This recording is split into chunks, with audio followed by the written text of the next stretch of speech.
Le Seigneur soit avec vous. Et avec votre esprit. Bonne nouvelle de Jésus-Christ selon saint Luc. Gloire à toi, Seigneur Jésus. En ce temps-là, Jésus ressuscité, apparaissant à ses disciples, leur dit: Il est écrit que le Christ souffrirait, qu'il ressusciterait d'entre les morts le troisième jour, et que la conversion serait proclamée en son nom pour le pardon des péchés à toutes les nations, en commençant par Jérusalem. À vous d'en être les témoins. Et moi, je vais envoyer sur vous ce que mon Père a promis. Quant à vous, demeurez dans la ville jusqu'à ce que vous soyez revêtus d'une puissance venue d'en haut. Puis Jésus les emmena au dehors jusque vers Béthanie, et levant les mains, il les bénit. Or, tandis qu'il les bénissait, Jésus se sépara d'eux et il fut emporté au ciel. Alors ils se prosternèrent devant lui, puis ils retournèrent à Jérusalem en grande joie. Ils étaient sans cesse dans le temple à bénir Dieu. Acclamons la parole de Dieu. Louange à toi, Seigneur Jésus. Et nous fêtons donc la fête de l'Ascension de Jésus qui remonte au ciel pour rejoindre son Père, où il est assis à la droite de Dieu Tout-Puissant, comme on dit dans le Credo.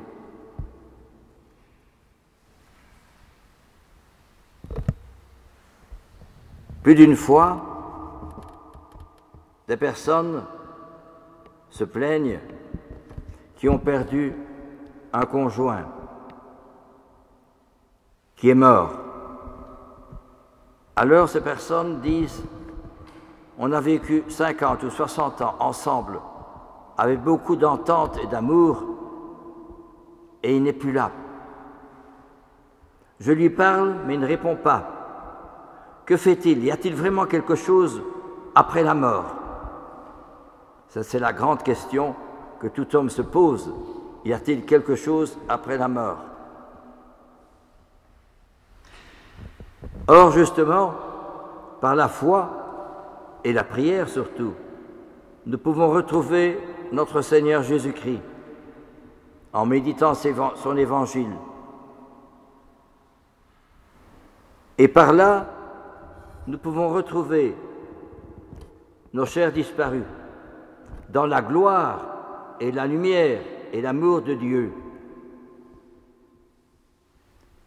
Parce que trop souvent, nous aimons l'autre avec l'amour matériel du monde. On est prisonnier du matérialisme, du consumérisme, de l'individualisme de nos sociétés. Et nous avons perdu le sens du ciel. Quel est le but de notre vie? Une vie passe si vite. Quel est le sens de notre vie si c'est pour aboutir à rien, au néant? C'est une question que tout homme se pose. Et pour répondre à la question que beaucoup de conjoints se posent en ayant perdu leur conjoint qui est mort, eh bien justement, nous aimons trop souvent avec un amour humain seulement. Mais Jésus a dit: aimez-vous les uns les autres comme je vous ai aimé. C'est-à-dire qu'en dessous de cet amour humain, il y a l'amour du bon Dieu qui donne sens à notre amour et qui permet justement de retrouver non pas seulement le matériel, mais surtout le sens profond de l'homme. Or, par notre société et la mentalité actuelle, on a perdu le mystère de l'homme. D'où je viens, où je vais et quel est le sens de ma vie. On ne sait plus tout cela. Il y a la télévision, il y a le smartphone, il y a les réseaux sociaux, il y a les films, il y a les vacances, il y a la voiture, il y a l'avion. Il y a le cinéma, il y a les restaurants, mais on a perdu ce sens du mystère de l'homme. Or, Jésus vient justement donner sens à notre vie par sa résurrection et par son ascension. Si vous allez un jour dans un monastère ou une abbaye, bien la raison pour laquelle ces femmes et ces hommes vivent dans la prière 7 fois par jour, ils viennent à l'église pour prier. Eh bien, en plus de la prière, ces 3 vœux de chasteté, d'obéissance et de pauvreté, et cette vie monacale ne peut s'expliquer qu'en référence au ciel. La vie monacale, la vie monastique, si vous voulez, est un avant-goût du bonheur, de la vie du ciel. C'est un antécédent de la vie au ciel. Ça ne peut s'expliquer que comme cela, pas autrement. Ce n'est pas pour être plus utile aux gens ou pour trouver un petit peu une facilité de vie. Non, pas du tout.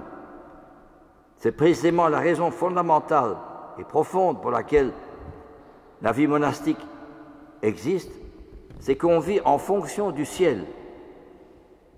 C'est une anticipation de la vie du ciel. Et ils vivent, comme on dit en théologie, l'eschatologie, c'est-à-dire à la fin du monde.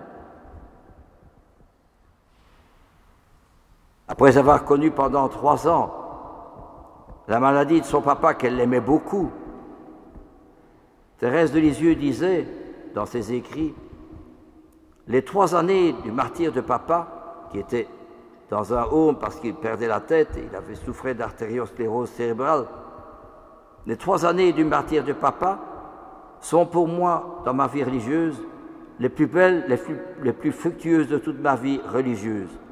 Je ne voudrais pas les échanger avec les miracles et les révélations des saints. Ces 3 années doivent susciter une sainte jalousie parmi tous les anges du ciel. Mon âme se réjouit d'amour et de reconnaissance. Il faut le faire d'écrire cela. Donc ça veut dire que Thérèse, c'est un exemple, elle vit en fonction du ciel. Elle aimait son papa. Elle aurait pu le rejoindre, elle aurait pu... À l'époque, on ne pouvait pas, mais n'empêche qu'elle aurait pu souffrir beaucoup.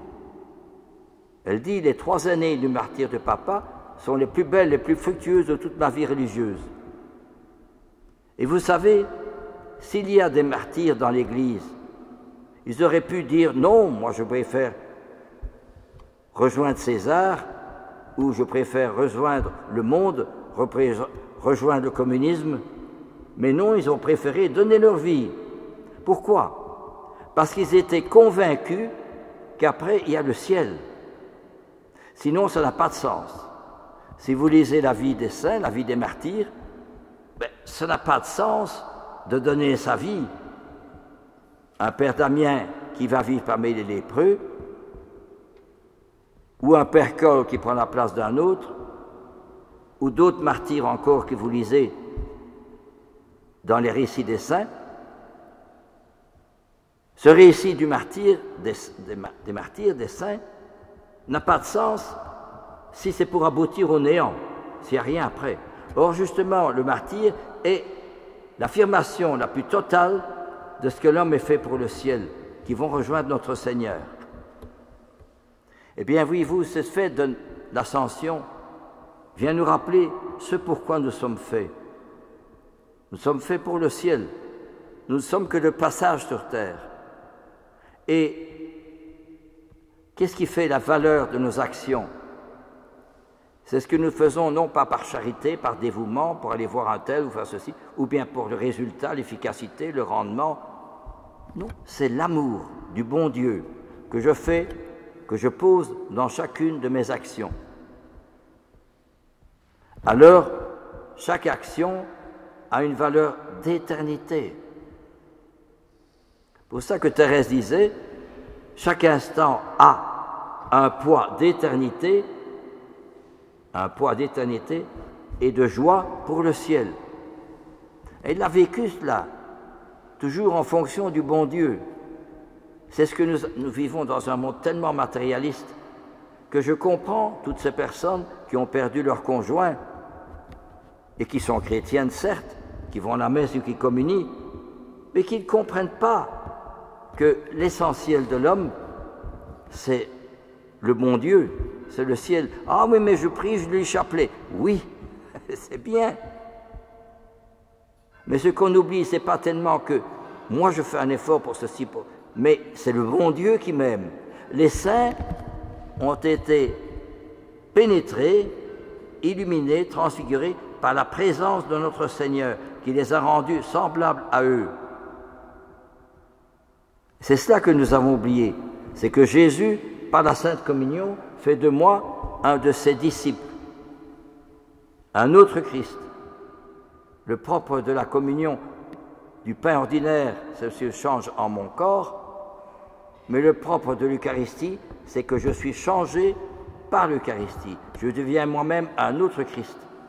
Mais pour cela, il faut beaucoup prier et beaucoup se laisser transformer par le Christ. Seuls les saints qui sont cassés le mur de la mort et le mur du matérialisme, seuls les saints peuvent nous donner ce sens de l'éternité du ciel. Voilà ce à quoi nous rappelle cette belle fête de l'Ascension.